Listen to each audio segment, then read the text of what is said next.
World of Warfare presents The Winter War of 1939. After Adolf Hitler's invasion of Poland on September the 1st of 1939, Europe experienced an 8-month period of relative peace known as the Phony War, or Sitzkrieg to German soldiers, when no Allied land operations took place along the Western Front. While British and French troops waited anxiously along the Maginot Line, with German divisions staring back at them from across the Rhine River, Europe held its collective breath during the uneasy lull. The same lull could not be said for the Russians on the Eastern Front, where Soviet dictator Joseph Stalin became increasingly paranoid about Allied encirclement through Finland. Stalin's Soviet Union, bound to Hitler by multiple secret clauses in the Molotov-Ribbentrop Pact of non-aggression between Russia and Germany, at first caused the Soviet leader to turn a blind eye regarding German expansion into Poland, focusing instead on his defensive exposure inherent in Finland, which was a small but fiercely independent republic that had broken away from the Russian Empire after the Bolshevik Revolution of 1917 collapsed Russia's old Tsarist state. Finland's 1917 independence came at a heavy cost, however, after the young nation endured a bitter civil war between red socialists and white conservatives, the latter securing victory under General Carl Gustav Emil Mannerheim, a former officer of the Imperial Russian Army who had become a military icon in Finland. As Finland's war ended, the nation quickly stabilized under a parliamentary democracy, much distressed by its proximity to an equally paranoid Soviet Union, leading to the Treaty of Tartu in 1920 between Russia and Finland, which confirmed Finland's borders while granting the region of Petsamo near the Arctic Ocean to Finland, Finland's only port that didn't freeze over in winter, while ceding parts of Karelia to the Soviets. By the late 1930s, however, Stalin's anxiety about possible Western encirclement intensified dramatically as Europe smoldered under a looming horizon of war. In particular, his fears that Russia's second-largest city, Leningrad, could be attacked from Finland, which lay just 20 miles away. Nor were Stalin's concerns wholly unfounded when in the 1920s, Britain and France had entertained anti-Soviet intervention plans, while the Nazis' growing influence in the Baltic region set off additional alarm bells in Moscow. In response, in the autumn of 1939, mere weeks after Hitler's invasion of Poland, the Kremlin requested a meeting with Finnish envoys in Moscow, proposing a series of territorial exchanges under the guise of mutual security between two countries.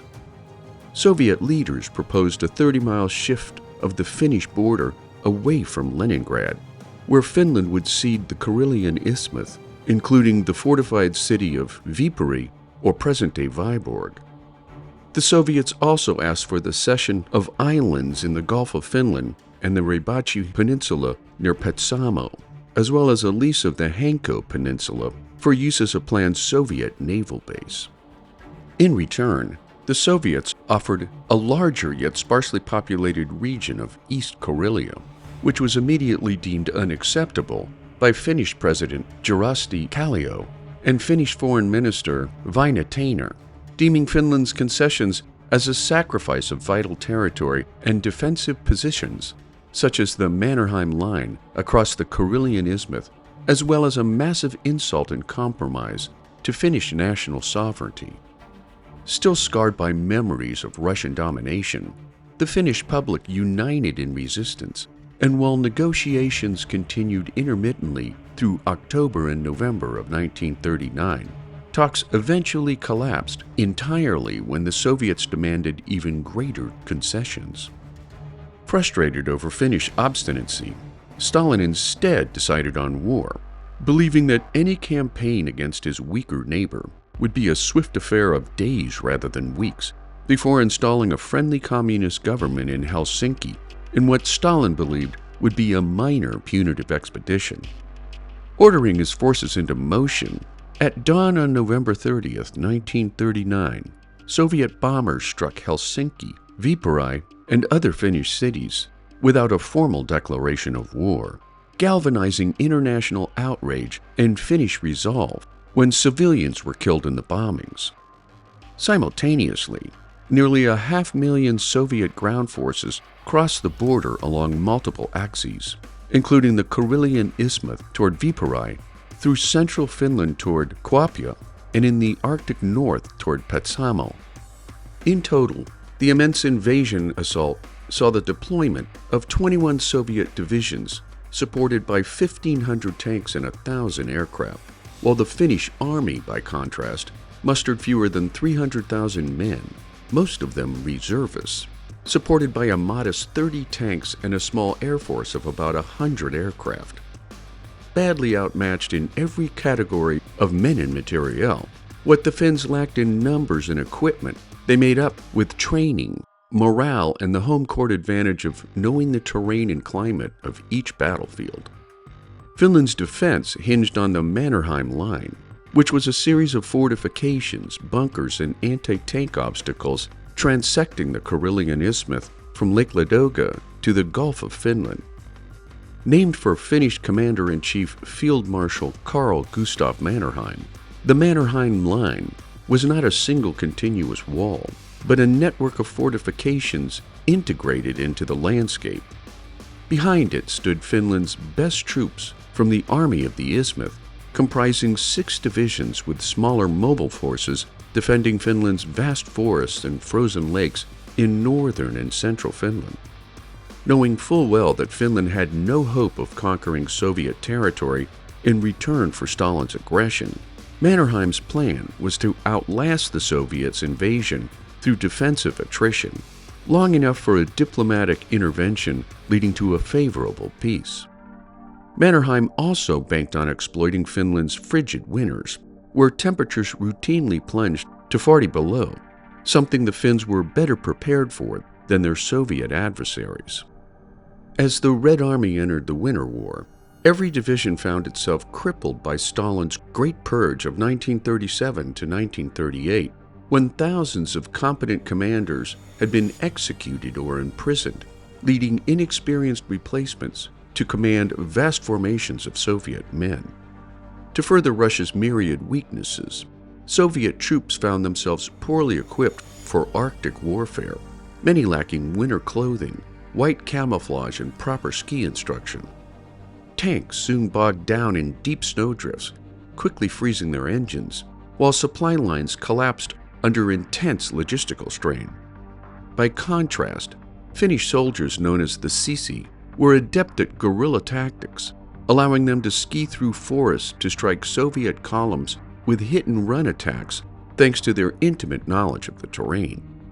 They were further supported by a population fully mobilized for war, including women serving in the Latasvard auxiliary organization and civilians assisting in refortification and resupply. Epitomizing the Finnish soldiers' blend of patience, stealth, and deadly efficiency, one of the war's most enduring legends proved to be Finnish sniper Simo Häyhä, nicknamed the White Death, where he operated in the snowy forests around Lake Ladoga, killing over 500 Soviet soldiers in less than 100 days, using an iron-sighted rifle rather than a scope to avoid reflection from the sun.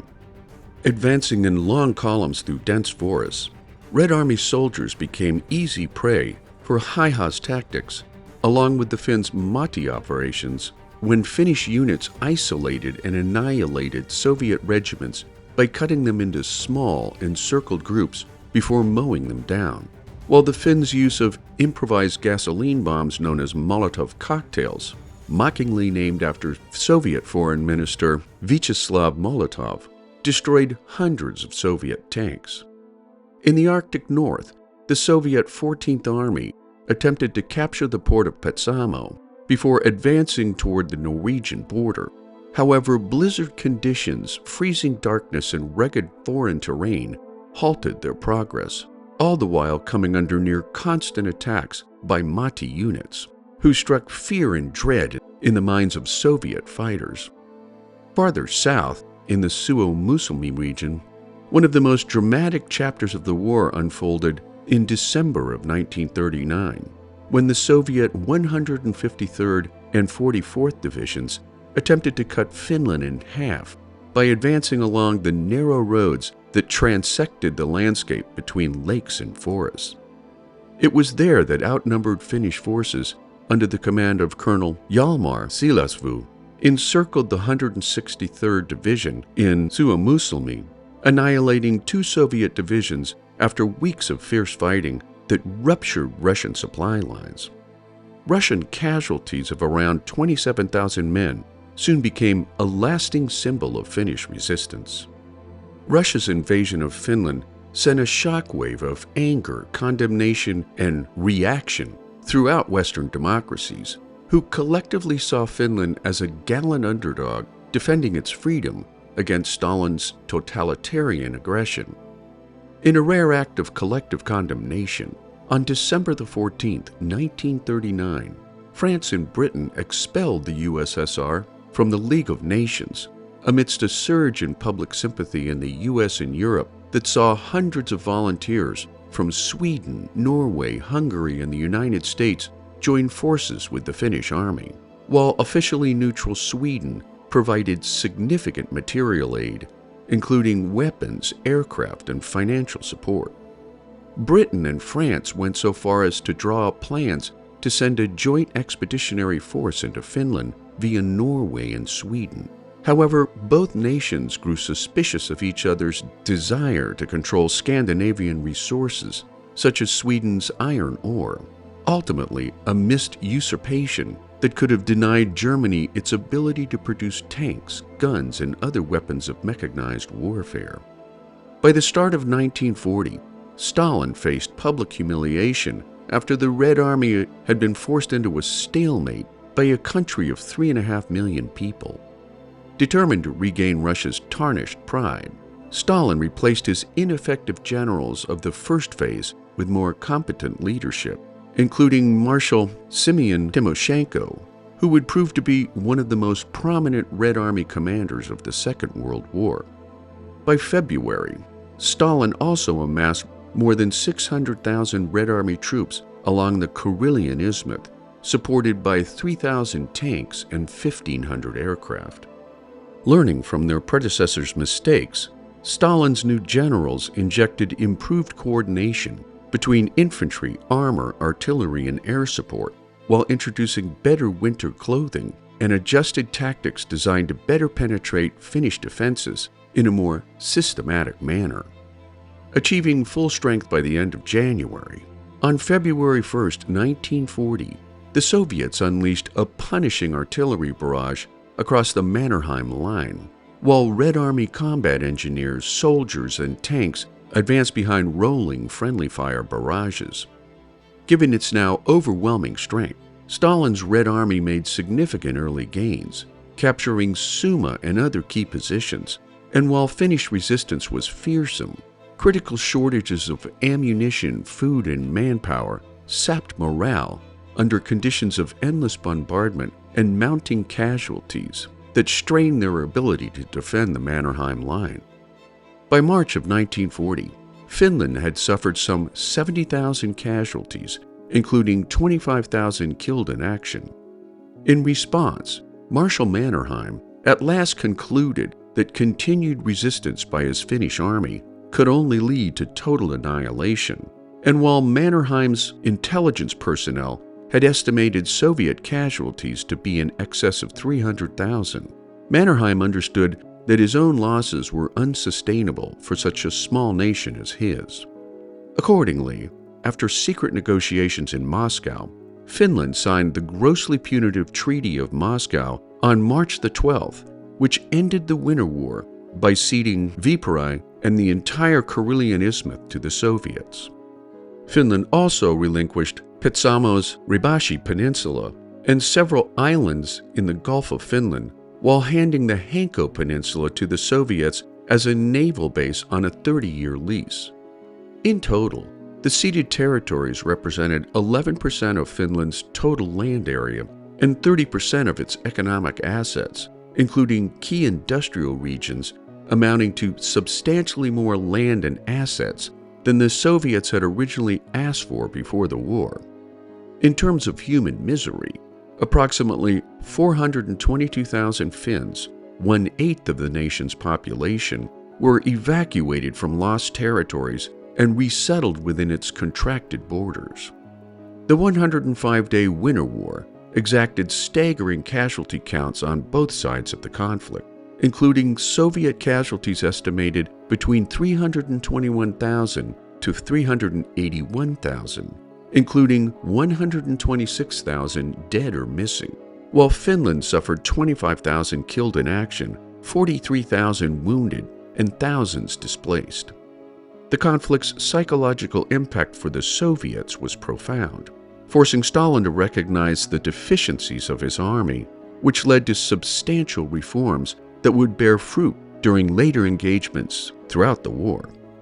More importantly, the Red Army's early failures during the Winter War reinforced Hitler's underestimation of Soviet military capabilities, which strongly influenced his decision to invade his one-time ally during Operation Barbarossa, which saw 3.8 million Axis troops push across the Eastern Front along an 1,800-mile-long combat zone, a geographic overreach that would ultimately spell the end for Hitler and Nazi Germany. For Finland, the Winter War became a national symbol of Finnish resistance and endurance called talvisota, or Winter War spirit, that transcended class divisions and political rivalries, forging a lasting sense of national identity, while internationally, Finland earned the admiration of the West as a small democracy who dared to stand up to communist tyranny. From a military standpoint, while the Soviet Union achieved its geographic goals of defending Leningrad, its cost in lives, injuries, and embarrassment exposed many key factors explaining both Finland's initial success and the Soviets' eventual victory, including climate and terrain, which zeroed out the Soviets' mechanized superiority in favor of Finnish mobility and camouflage. Leadership and morale further led to Soviet losses, while from a logistical standpoint, the Red Army's supply chain was ill-prepared for Finland's harsh Arctic conditions. Once the Soviets corrected their early tactical and logistical errors, their ability to adapt combined with their overwhelming manpower and firepower to eventually break up Finnish resistance. At its core, the Winter War was a triumph of spirit over strength, until strength ultimately learned from its failures. In Finland, the Winter War left an indelible mark on its people and geographic borders, including the pre-war populations of Viipuri and Karelia, who never returned to their homes and farms. Yet Finland's resistance and survival as a free democratic nation stood as a proud rebuke against totalitarianism. After the war's conclusion, Marshal Mannerheim was revered by the Finnish people as the savior of Finland, later becoming the nation's president in 1944. As for the lessons learned by the Soviets along the Mannerheim Line, their experience would echo in the snows of Moscow, Stalingrad, and Kursk when the Nazis laid siege to each major Russian city, making the Winter War of 1939 an early Red Army training field for the remainder of World War II.